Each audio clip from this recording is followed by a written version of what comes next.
In our last lecture, we discussed about life, living organisms and their characteristics. That was the first part of the chapter Science of Life from class 11. And today we are going to continue the second part of this chapter, that is biodiversity. So let's begin. First of all, the word biodiversity is a short for biological diversity, and it is derived from two Greek words, bios, which means life, and the second one is diversity, which means forms. And this term was first coined by scientist Walter G. Rosen in 1986. So a large variety of living organisms such as herbs, trees, insects, dogs, cats or other animals and plants are easily seen around us, right? Also, there are many other organisms which are present around us but we cannot see them with naked eyes, like bacteria, virus, etc. Although when we consider vast areas like forest, desert, we find that number and kinds of living organisms increase many folds. So these different kinds of organisms are called as biodiversity of Earth. So let's talk about the definition of biodiversity. So the biodiversity can be defined as the vast array of species of microorganisms, algae, fungi, plants, animals occurring on the earth either in the terrestrial or aquatic habitats and the ecological complexes of which they are a part. Now one thing should be noted that according to the IUCN or International Union for Conservation of Nature, currently known and described species of all organisms are approximately 1.7 million, and they are mostly insects. These are the approximate numbers of named species on the earth. See, the total number is approximately 1.7 million. Now, the biodiversity includes three hierarchical levels. One is genetic diversity, two is species diversity, and the third is ecosystem diversity. Now, we will learn about them one by one. So, the first one is genetic diversity. The genetic diversity refers to the variation in the genetic composition of individuals within or among species. The genetic diversity enables the population to adapt to its environment and respond to the natural selection. It occurs at several levels of organization, such as among higher taxonomic categories such as kingdoms, phyla and families, among species and among populations.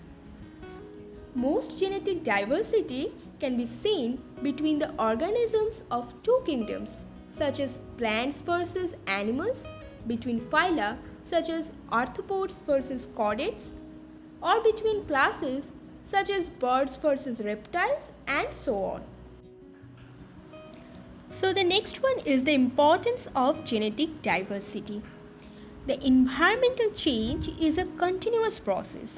So genetic diversity is required for populations to evolve to adapt to such changes. Loss of genetic diversity is often associated with inbreeding and reduction in the reproductive fitness. Now the next one is species diversity. So according to the biological species concept, species are groups of actually interbreeding in natural populations which are reproductively isolated from other such groups. Okay? So what is the definition of species diversity?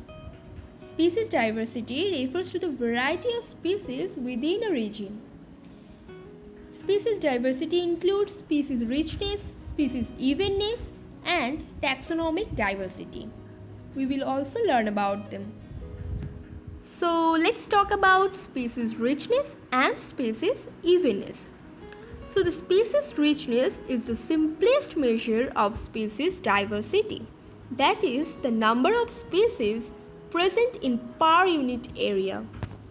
And species evenness is the measure of whether a particular ecosystem is numerically dominated by one species or are all represented by similar numbers of individuals. Now one thing we have to keep in our mind that not all species exist in equal numbers.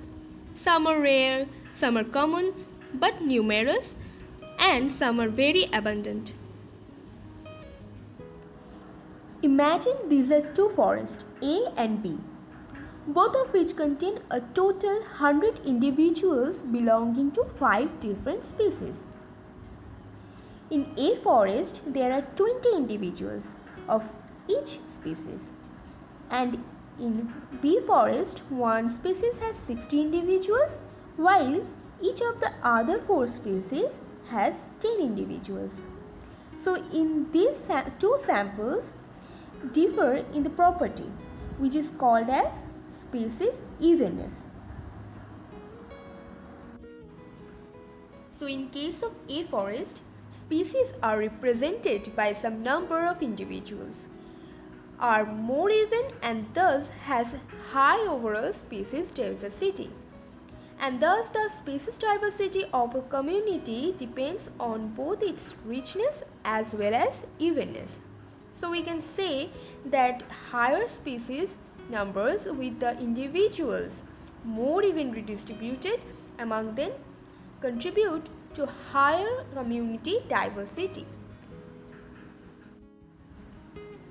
However, in a broad sense, species diversity also includes taxonomic diversity. The taxonomic diversity, which is also known as phylogenetic diversity, describes the genetic relationship between different groups of species. So, a more taxonomically diverse community is therefore considered richer compared to the less taxonomically diverse community. Now, coming to the third type of diversity, which is ecosystem diversity. So, ecosystem include all the species plus all abiotic factors characteristics of a region. For example, a desert ecosystem has soil, temperature, rainfall patterns, and solar radiations that affect not only the species occurs there but also the morphology, behavior, and the interactions among the species. So basically, ecosystem level deals with the species distributions and community patterns. And what about the definitions of the ecosystem diversity? So, the ecosystem diversity is the variety of different habitats or ecosystems in a particular area like wetland, woodland, grassland, etc. So, it describes the number of niches, trophic level, and various ecological processes that sustain energy flow, food webs, and the recycling of the nutrients. Now, the scientist Whitaker describes 3 terms for measuring diversity over spatial scale. Those 3 scales are alpha diversity, beta diversity, and gamma diversity.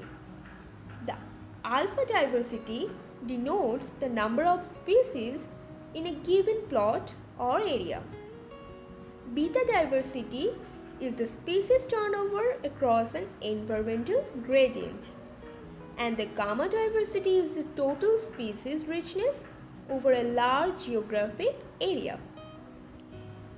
Gamma diversity is a function of a local or within habitat diversity, which is alpha diversity, and differences in species composition or turnover of species between habitats or localities. This picture describes three scales of ecosystem diversity. Now, the next thing is gradient of biodiversity. Basically, the biodiversity varies with changes in latitude. As we move from the poles to the equator, the biodiversity increases, and also vice versa.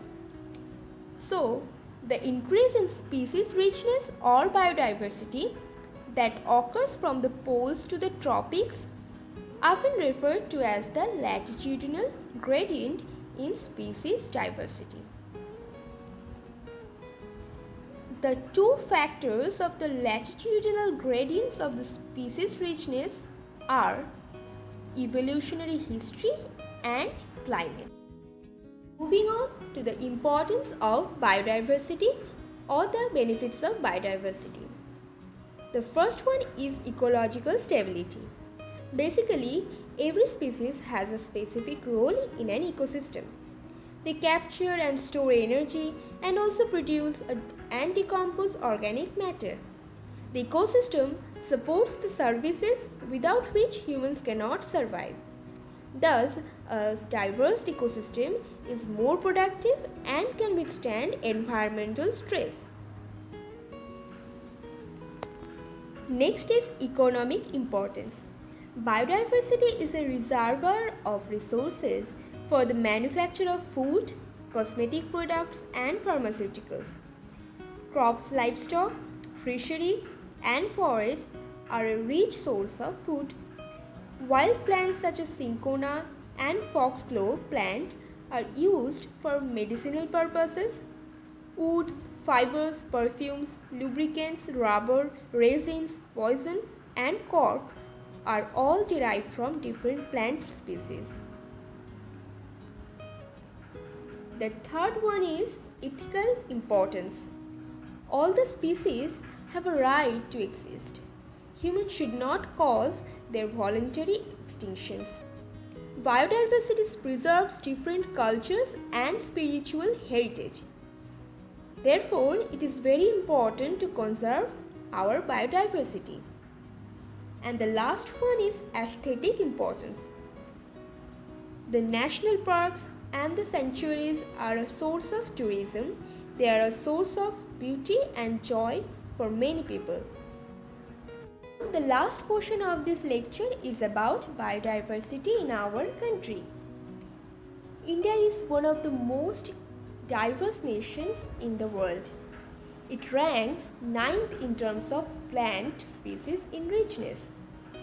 2 of the world's 25 biodiversity hotspots are found in India. It is the origin of important crop species such as pigeon pea, eggplant, cucumber, cotton, and sesame. India is also a center of various domesticated species such as millets, cereals, legumes, vegetables, medicinal and aromatic crops. India is equally diverse in its faunal wealth. There are about 91,000 animal species found here. However, diversity is depleting at a drastic rate, and various programs on biodiversity conservation are being launched to conserve the nature. Now, if you have any doubts or questions related to today's lecture, feel free to ask me in the comment section below. I have also provided the questions related to this part in this description box. Go through this and try to solve this. Next Wednesday, we will discuss about the conservation of biodiversity. So that's all for today. If you find this video helpful, then please give it a big thumbs up and subscribe to our channel and hit the bell icon to get further notifications of our upcoming videos. So thanks for watching. Until then, take care and keep watching. Bye, honey.